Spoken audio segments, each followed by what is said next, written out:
I sat at the kitchen table staring at the unopened wedding binder when Emily said, "Ethan, can we talk?" Her voice shook a little and I felt something cold crawl up my spine. I forced a smile and said, "Sure. What's going on?" She didn't sit. She just leaned on the counter and twisted the ring on her finger like it suddenly weighed a ton. "I need a break," she said. "From all this. The planning, the pressure. It's too much." I blinked at her. A break from the wedding? Or from me? She rubbed her forehead. "I don't know. I just feel trapped. Everyone keeps asking me things. Colors, flowers, seating charts. I can't breathe." I tried to keep my voice calm. "You could have told me. We could slow down. We don't have to rush." "That's the thing," she whispered. "You keep saying that, but it still feels like too much. I need space to think." My chest tightened. "Emily, I thought we were happy." "We are," she said quickly, though her eyes didn't match. "I just need time." I nodded even though my brain was spinning. "Okay. If space is what you need, I'll give it to you." She exhaled like she'd been holding her breath for days. "Thank you. I knew you'd understand." But the moment she walked out the door, I whispered, "I don't understand at all." That night I sat on the couch staring at our engagement photo. I kept replaying her words. A break. Space. Too much pressure. I kept asking myself, did I push her? Did I make her feel trapped? I tried to talk myself down. Maybe she's just stressed. Maybe it really is the wedding stuff. But deep inside, a small sharp voice whispered, "Something's wrong." Ryan called around 10. "You sound weird," he said the second I picked up. "What happened?" "Emily wants to pause the wedding," I said. He whistled softly. "Damn. Did she say why?" "She says the planning is stressful." "Do you believe that?" he asked. "I don't know," I said. She wouldn't even look at me. She kept touching her ring like she wanted to pull it off. Ryan sighed. "Look, you can't beat yourself up. Sometimes people freak out. Doesn't mean she doesn't love you. I keep thinking I did something wrong." "You didn't," he said. "You're the easiest guy in the world to be with. Maybe too easy sometimes." I frowned. "What's that supposed to mean?" "It means you let people walk all over you before you say anything." I leaned back and rubbed my eyes. "I just don't want to lose her." "Then talk to her again tomorrow," he said. "Figure out what she actually wants, not whatever she's pretending." "I don't think she's pretending," I whispered. "I think she's slipping away." Ryan paused. "Ethan, don't jump to the worst-case scenario." But the worst-case scenario already had a grip on me. I stared at the empty hallway, waiting for the sound of the door opening again, for Emily to come back and say she didn't mean it. She never did. Around midnight, I finally stood up and paced the living room. Why didn't I see this coming? I muttered. How long has she been unhappy? My thoughts spiraled. I kept hearing her voice saying, "I need space," over and over like a song I hated. I tried texting her, "Are you okay?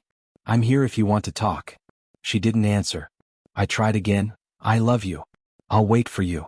Still nothing. At 2 in the morning, Ryan texted, "Stop staring at your phone and sleep." I typed back, "Can't." He replied, "Then come stay here. You shouldn't be alone tonight." I wanted to go, but I stayed in the dark living room instead. I kept hoping the door would open, that she'd walk in and say she changed her mind, that we were still us. But the silence stayed heavy. When the sun rose, I whispered to myself, "She just needs time. That's all." But even as I said it, I didn't believe it. Still I clung to hope even as fear tightened around me like an invisible, growing chain. I tried to act normal the next morning when Emily came home. I said, "Did you sleep okay?" She nodded fast and said, "Yeah, just needed quiet." Something in her voice felt off, but I pushed the thought away. I told myself to give her space like she wanted. Later that day I went to the gym to distract myself. At the front desk Nicole smiled and said, "Morning, Ethan." I said, "Hey, have you seen Emily today?" Nicole hesitated before answering. She was here earlier. I felt a strange twist in my gut but pretended nothing was wrong. I said, "Cool, thanks," and walked toward the weights.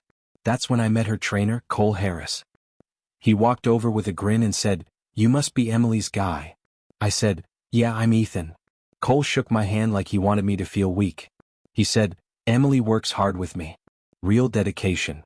I laughed awkwardly and said, "She's always been focused."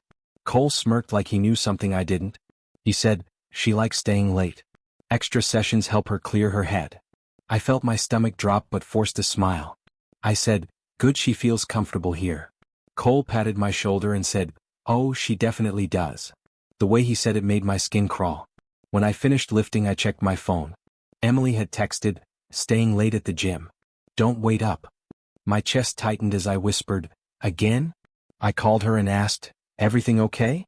She said, "Yeah, just tired. Cole's helping me with form." I said, "You sure you're not pushing yourself too hard?" She snapped, "Stop worrying. I'm fine." I stared at the wall after the call ended. I kept thinking, why does she sound angry at me for caring? That night I talked with Ryan on the phone. He said, "Dude, something's off. You feel it too." I said, "She's just stressed. The wedding scared her." Ryan replied, "Or someone else is getting her attention." I felt heat rush to my face. I said, "Don't say that. Emily wouldn't do that." Ryan exhaled and said, "I'm not trying to hurt you." I said, "It sounds like you are." He paused before saying, "You always blame yourself when people pull away." His words hit harder than I expected. I said, "You know why? We lost Mom early. I learned to hold on tight." Ryan said softly, "Holding on is fine. Ignoring signs isn't." I didn't answer because part of me knew he was right. Later that week I saw Emily smiling at her phone. I asked, "Who's making you laugh?" She quickly locked the screen and said, "No one. Just a meme." I asked, "Can I see?" She said sharply, "Why do you need to?" I froze and said, "I don't. I just miss talking to you." She stared at me like I was the problem. She said, "I told you I need space." I whispered, "I'm trying to give it." That night she came home even later. I asked, "Long session?" She answered, "Yeah. Cole says I'm improving fast." I felt something crumble inside me. I said, "I'm glad you're happy." She didn't notice how much it hurt me to say that. I sat on the edge of my bed later replaying everything she said. I whispered, "Please just talk to me before I lose my mind tonight." The room felt heavier because her silence pressed against me like weight. I wanted to believe her excuses even when my chest burned badly. I kept saying, "She loves me," though every sign pushed me toward fear. I wondered if I was imagining everything or simply refusing the truth again. Ryan texted, "Stop spiraling," but my hands wouldn't stop shaking at all. I wrote back, "I'm trying," though I knew I was definitely lying. I walked to the mirror and stared like I might find answers there. I whispered, "Please don't let this fall apart," hoping someone heard me somewhere.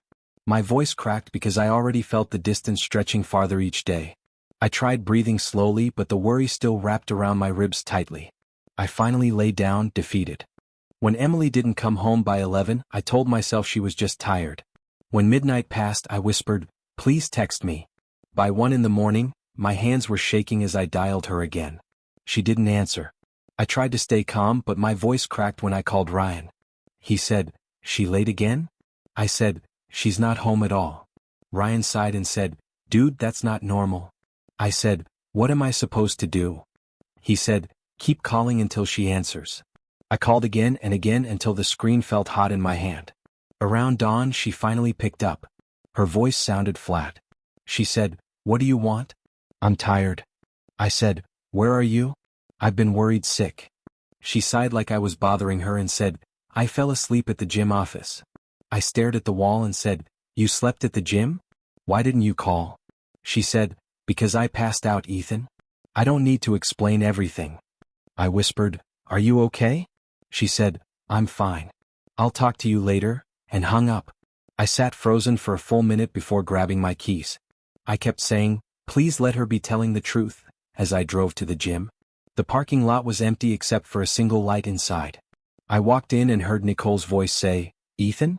You're here early." I asked, "Is Emily still here?" Nicole looked at the desk instead of me and said, "She left hours ago." My throat tightened. I said, "Are you sure?" She nodded slightly and said, "She wasn't here overnight. I would have seen her." I felt the floor tilt under me. I asked, "Did she say anything? Did she look upset?" Nicole bit her lip and said, "I don't want to get involved, but she hasn't seemed like herself." I stepped back and whispered, "She lied to me." Nicole said softly, "I'm sorry, Ethan." I walked outside and grabbed the edge of my car door, trying to breathe. I said, "Why would she lie? What is she doing?" The silence felt like it was answering me. I called Emily again, and when she didn't answer, something inside me cracked. I said out loud, "Please don't do this to me." I felt like I was talking to a ghost. I leaned my head on the steering wheel and whispered, I'm losing her. I drove home slowly, replaying every second of her cold voice. I kept hearing her say, I don't need to explain everything, like I was a stranger. Inside my apartment, the silence felt like punishment. I called Ryan again and said, she lied about being at the gym. He said, where was she? I said, I don't know. Nicole said she wasn't there. Ryan muttered, this is getting worse. I said, maybe she forgot to tell Nicole. Maybe she stepped out. Ryan answered, you don't believe that. I sank onto the couch and said, I'm trying to. He said, Ethan, you can't save something she's letting fall apart. I rubbed my face and said, I just want the truth. He said, then stop accepting lies. His words hit me like a punch. I whispered, I'm scared she doesn't love me anymore. Ryan stayed quiet for a moment before saying, you deserve someone honest. I closed my eyes and said, I don't know if I can handle this. He said, you're stronger than you think. I wished I believed him. When the call ended, I stared at the ceiling and whispered, where are you, Emily? I tried calling her again even though I knew she wouldn't answer. The ringtone felt colder every second. I said, please just tell me the truth. I can handle it. But the silence felt like her real answer. I grabbed my jacket and paced the living room, arguing with myself. I said, maybe she really fell asleep, then answered myself, that makes no sense. I wanted to scream but all that came out was a whisper. I whispered, I feel like she's already gone. My hands shook as I sat back down, feeling the world tilt again. Enough. Nicole stopped me the second I walked into the gym and said, Ethan, wait. I need to talk to you. I felt my stomach clench and I whispered, please don't tell me she's gone again. She shook her head and said, no, this is different. I can't watch you walk around confused anymore. I said, what do you mean? What's going on? She looked around like someone might hear her and whispered, I know where she is. And I think you need to see for yourself. My voice cracked as I asked, why won't she just tell me? Nicole's eyes softened. Because she doesn't want you to know the truth. I swallowed hard and asked, what truth? She hesitated, then slipped a small sticky note into my hand. This is Cole's address. Don't ask how I know it. Just go. You deserve answers. I stared at the note shaking. Are you saying she's with him? Nicole whispered, I'm saying she hasn't been honest. My chest tightened. And you're sure I should go there? She nodded. I hate seeing you walk around like you're waiting for her to love you again. I whispered, I am. Nicole touched my arm. Then see what she's really doing. I walked out of the gym with my heart pounding. I sat in my car staring at the address. I whispered, this is insane. She wouldn't do this. But another voice in my head said, she already has. I turned the key anyway. The whole drive felt like I was holding my breath. I kept saying, she's stressed. She just needs time. I'm overreacting. But the shaking in my hands wouldn't stop. When I finally pulled onto the street, I saw it immediately, Emily's car parked in front of a small townhome. I slammed the brakes and whispered, no, please. My hands tightened around the steering wheel. I forced myself to breathe and said, she could be visiting someone else. She might be here for something innocent. But even I didn't believe that. I stepped out of the car. My legs felt like they didn't belong to me. As I walked toward the house, I kept saying, if she's here, she'll have a reason. She'll explain everything.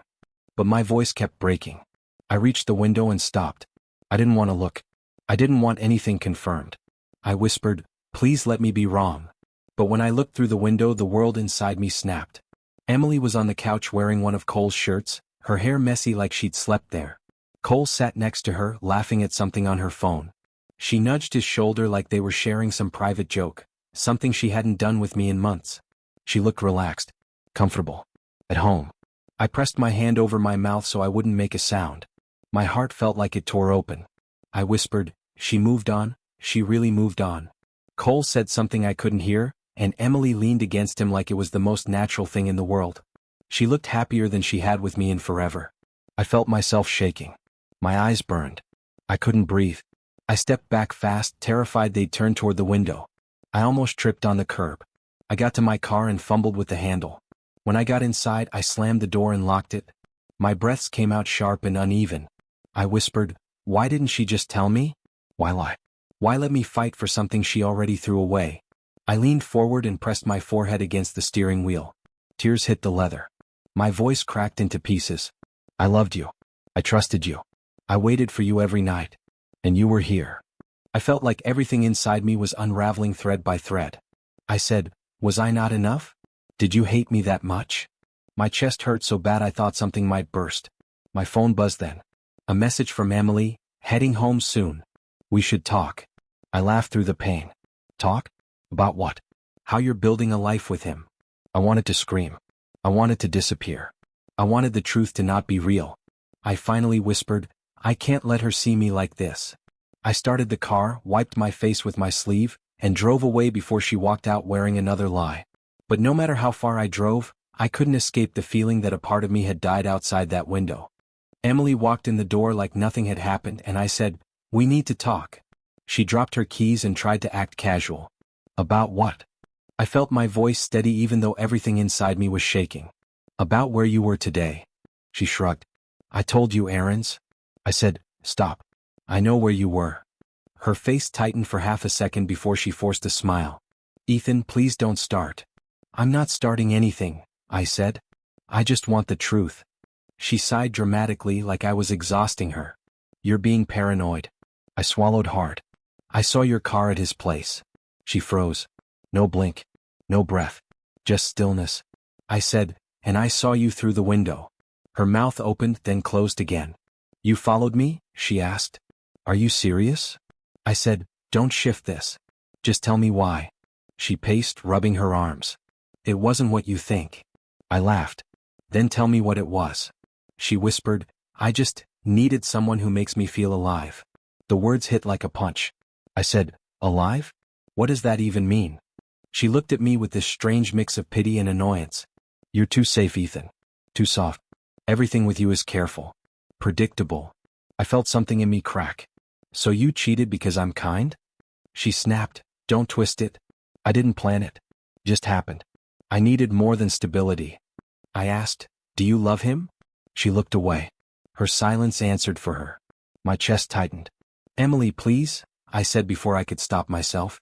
Just tell me I didn't lose you completely. She winced. Don't beg. It makes this worse. I'm begging because I still love you, I said. Because I was ready to spend my life with you. She lifted her hands like she was surrendering. I can't do this anymore. I can't pretend. The wedding, it's off. I felt the words slice through me. Off. I whispered. Just like that. She grabbed a bag from the closet and started shoving clothes into it. I should have ended things earlier, but you were always so hopeful and I didn't want to crush you. You already did, I whispered. She paused but didn't turn around. I didn't want to hurt you, she said. I stepped closer. Then why him? Why now? She zipped the bag sharply. Because he made me feel wanted in a way I forgot I could feel. I said, I wanted you every day. She shook her head. Wanting and thrilling are different. I tried to breathe but everything felt tight. So I wasn't enough. She whispered, you were enough for the version of me who thought she wanted simple. My voice cracked. And now? She finally faced me. Now I want something else. I whispered, please don't leave like this. She said, Ethan, you'll be fine. You always are. No, I said. I won't. Not this time. She picked up her bag. I'm sorry. I said, if you were sorry you wouldn't walk out for him. She flinched but didn't deny it. At the door she whispered, goodbye. I reached out instinctively but she stepped back like my touch burned. I let my hand fall. I loved you, I said. I know, she whispered then left. The moment the door shut, the house felt hollow. I slid down the wall, my breath catching in my throat. I hated the sound of myself breaking, hated the echo of every word she'd thrown at me. Too safe, I whispered. Too soft. I buried my face in my hands, humiliated by how much I had begged, how completely I had lost her long before today. And there, on the floor where we once planned our future, I felt something inside me close forever. I stayed there shaking, listening to the silence she left behind, wondering how I was supposed to rebuild anything from the ruins she created. I whispered her name once more, hoping the sound would steady me, but it only made the emptiness louder. I realized then that whatever innocence I had carried into this relationship was gone, taken with her footsteps that night. I can't believe how quiet it is, I whispered as I stood in the middle of my apartment, staring at the empty space where Emily's shoes used to be. It feels like someone turned off the world. Ryan stepped inside behind me. Ethan, you need to eat something. You haven't had a real meal in days. I'm fine, I muttered even though my voice shook. I just need time. He sighed. Time won't help if you won't talk. I don't want to talk, I said. Talking won't bring her back. He looked at me with a mix of worry and frustration. Why would you even want her back after what she did? I didn't answer. I walked to the kitchen, opened the fridge, and stared at the same untouched leftovers. She used to text me when she got home, I said softly. Every night. Even when she was tired. Ethan, Ryan said, please stop blaming yourself. I'm not blaming myself, I lied, shutting the fridge. I just keep wondering what I missed. You missed nothing. She made her choice. I walked to the living room couch and sat down heavily. It doesn't feel real, I said. It feels like she's still going to walk in and say she was confused and everything will be okay. But she won't, Ryan said. And you need to let yourself feel that. I feel everything, I whispered. That's the problem. He sat beside me. Sarah wants to come by later. She's worried. She doesn't have to worry, I said. I'm just tired. You're not tired. You're hurting, he replied. And you're shutting everyone out. I rubbed my eyes. I don't know how to let anyone in right now. That's why I'm here, Ryan said. You're not alone. But I felt alone. Completely. Crushingly. The silence in the apartment felt like a weight pressing on my chest. After a few minutes he stood. I'm going to bring you some soup. At least try. When he left, the apartment sank back into stillness. I walked to the bedroom, not sure why. Maybe because it still smelled like her. I opened the nightstand drawer for no real reason, and froze. The ring box sat there like a punch to the stomach. No, I breathed. Not now. I picked it up with shaking hands. I bought this for you, I whispered. I thought you'd cry when you saw it. My legs gave out and I sat on the edge of the bed. My chest tightened so hard I could barely breathe. Why wasn't I enough? I asked the empty room. Why him? Anger hit me like a wave. I threw the ring box across the room. It bounced off the wall and landed on the floor. Something inside me snapped. I gave you everything, I said as I grabbed a picture frame. Everything. I smashed it against the floor. The glass shattered. My heart felt like it shattered with it. I grabbed another. And another. I tried, I said. I tried to be good. I tried to be patient. My breaths turned sharp. I didn't understand if I was crying or yelling. Maybe both. I hate this, I whispered. I hate this so much. I sank to the floor, surrounded by broken frames and pieces of my life. My hands shook and I pressed them against my face. I don't want to feel this anymore, I whispered. I don't want to think about them. But I did. I thought about Emily laughing. I thought about Cole touching her. And something dark rose in my chest. I hope he hurts like this someday, I said quietly. I hope they both do. The front door opened and Sarah stepped inside carefully. Ethan, she called. Ryan said you were having a hard time. I'm fine, I said even though my voice was wrecked. She walked into the bedroom and froze at the mess. Oh, Ethan. Please don't say anything, I said. I can't hear kind words right now. They make it worse. She knelt beside me. Then I'll just sit with you. I nodded weakly. Okay. And for the first time in days, I didn't feel completely alone. Just for a moment. Ryan told me I had no choice but to come with him to work. I said I wasn't ready, but he just grabbed my jacket. You can't stay in that apartment forever, he said. I can try, I muttered. Not happening, he replied. When we walked into his office, I felt every pair of eyes turn toward me. Just breathe, Ryan whispered. I'm fine, I lied. He introduced me to a woman with sharp eyes and a calm voice. Ethan, this is Grace Miller, he said. Grace shook my hand. I heard you'll be helping with copy reviews. I guess, I said. She raised an eyebrow. Not much of a talker today? It's been a rough week, I answered. So I heard, she said. But you're here now and that counts. I shrugged. I don't know what counts anymore. Grace crossed her arms. Then start small. Count this. What is this? I asked. Showing up, she said. Most people don't. I didn't know how to respond, so I just nodded. Later, while I sat at a desk pretending to read emails, Grace walked over. You look like someone who's trying not to drown, she said. I'm managing, I replied. No, you're not, she said. But you can. I rubbed my forehead. Why do you care? Because you look like you need someone to, she said. I don't want pity, I told her. Good, she replied. I don't offer pity. I offer reality. And reality is what? I asked. You're letting someone who left you live in your head rent-free. I went quiet. That's not fair. It's true, she said. You hand her the power every time you stop living.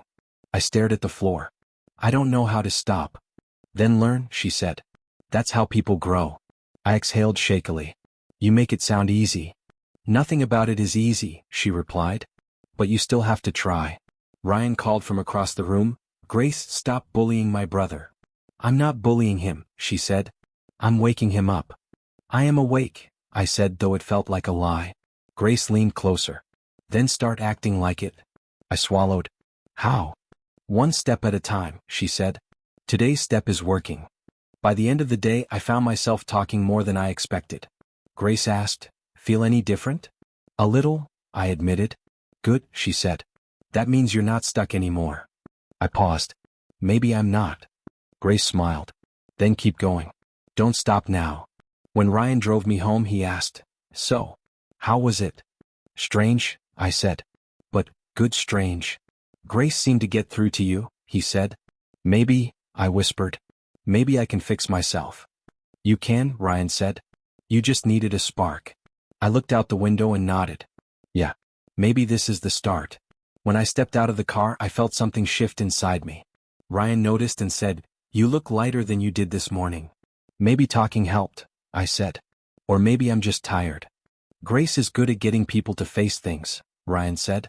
I walked toward my building and said, she doesn't sugarcoat anything. That's why you need her, Ryan said. Honest people help us heal. I stopped at the door. Do you think I can really move on? I think you already started, he said. You're fighting again. I whispered, it still hurts. Healing hurts, Ryan replied. But pain means you're growing.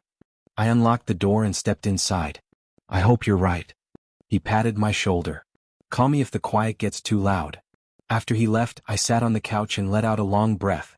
I whispered to myself, Grace might actually be what I needed. The thought made me feel strange, but not in a bad way. I said out loud, maybe this is my chance to become someone stronger. The apartment was still quiet, but it didn't crush me this time. I looked at the broken frames on the floor and said, I'm rebuilding. For the first time in weeks, I believed the words coming out of my mouth. I whispered, I'm not done yet today. I was finishing a late project when my phone buzzed with a number I didn't recognize. I almost ignored it, but something told me to answer. Hello? I said. Ethan? It's Nicole, from the gym. My heart jumped. Nicole? Is everything okay? She hesitated. I wasn't sure if I should call, but you deserve to know what's going on. I leaned back. About what? About Emily. And Cole. I sighed. I don't really think about them anymore. Nicole snorted softly. You might want to hear this anyway. What happened? I asked. Well, she said, your buddy Cole, he's been cheating on Emily. With 2 clients. I blinked. 2. Yes, she said. At the same time. A laugh burst out of me before I could stop it. Are you serious? Very, she replied. I thought you'd like to know. Karma finally clocked in. I shook my head, still laughing. Wow. I don't even know what to say. You don't have to say anything, Nicole told me. Just, I remember how broken you were. I couldn't stand watching her act like some innocent angel while sneaking around with him. I appreciate you calling, I said. Really? There's more, she added. I raised an eyebrow even though she couldn't see me. More? Nicole lowered her voice. Emily moved in with him right after she left you. She thought he was her fresh start. But he drained her savings. She paid for his new equipment, his vacations, even his car repairs. I frowned. She gave him money? All of it, Nicole said. And now she's working double shifts trying to catch up. I leaned forward. Is she still with him? No, Nicole said. He dumped her last week. Left her for one of the clients he was sneaking around with. Another laugh escaped me, softer this time. Unbelievable. It's messy, she said. She comes into the gym looking exhausted. Like she hasn't slept. I thought for a moment. Does she know you called me? No, Nicole said quickly. I'm not trying to cause drama. I just figured, after what she did, you deserved a little justice. Justice. The word felt strange in my chest. I don't hate her, I said. But I don't pity her either. Nicole sighed. That's probably healthy. Well, I said, thank you for telling me. Honestly, I'm good now.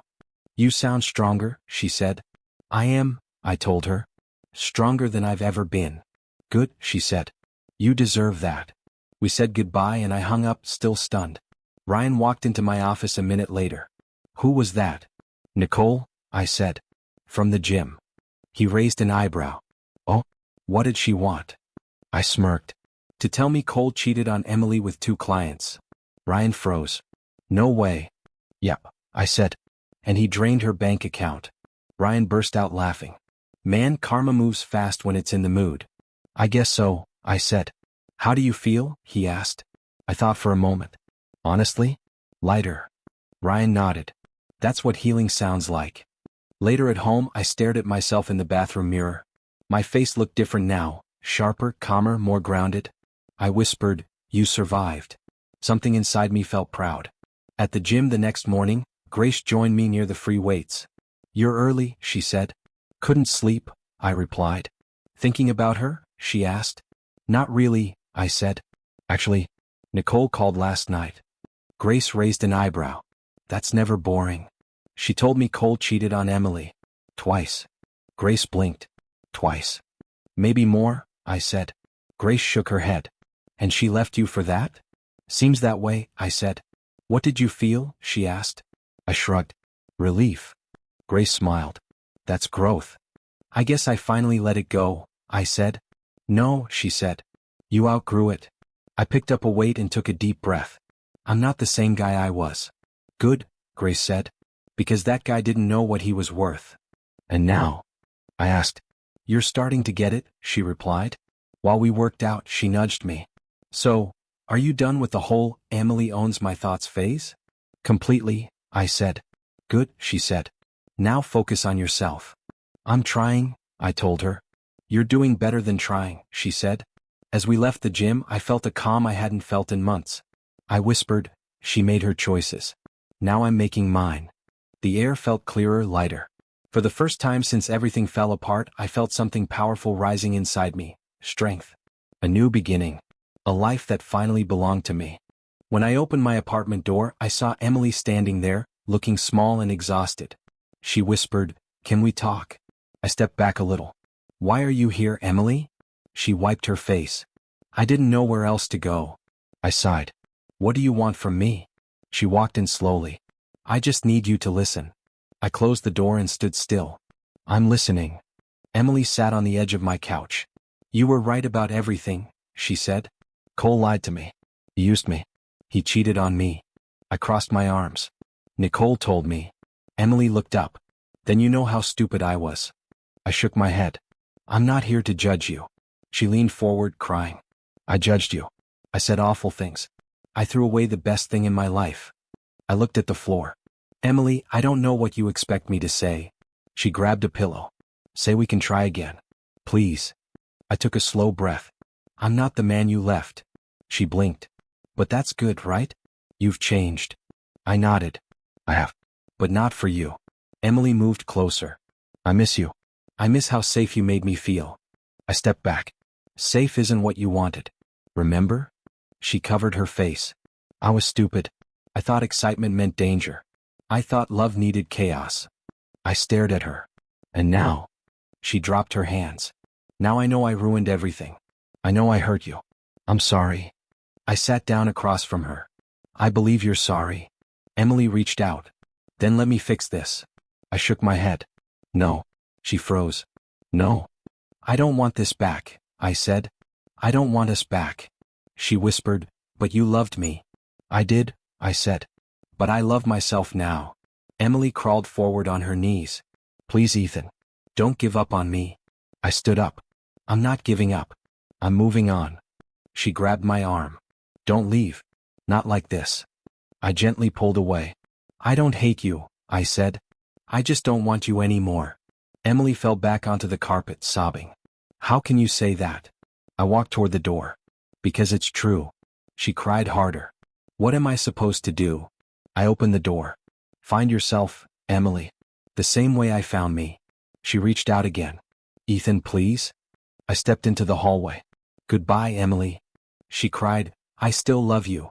I closed the door gently behind me and whispered, "I hope you learn to love yourself first." I walked down the stairs slowly, feeling a strange calm settle over me. My phone buzzed and it was Ryan. I answered. Hey. He asked, you okay? I nodded even though he couldn't see me. Emily came by. Ryan groaned.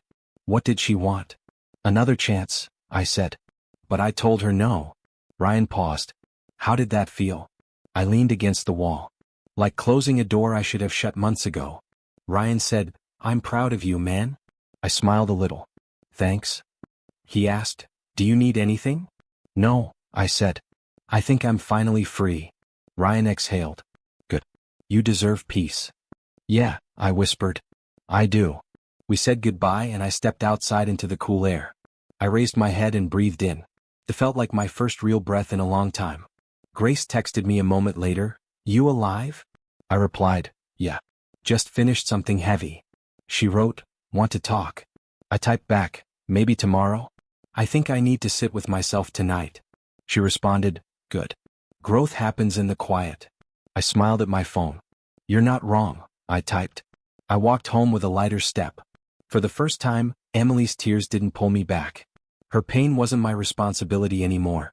I whispered to myself, I finally let go. And as I climbed the stairs again, I felt a warmth in my chest that I hadn't felt in months. Not joy, not victory, just peace. Peace I earned. Peace I chose. And when I reached my door I whispered, this?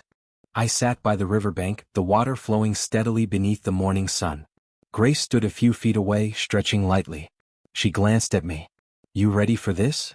I held the small velvet box in my hand, the one I had bought for Emily. For a moment I hesitated. I'm ready, I said finally. I opened it and looked at the ring.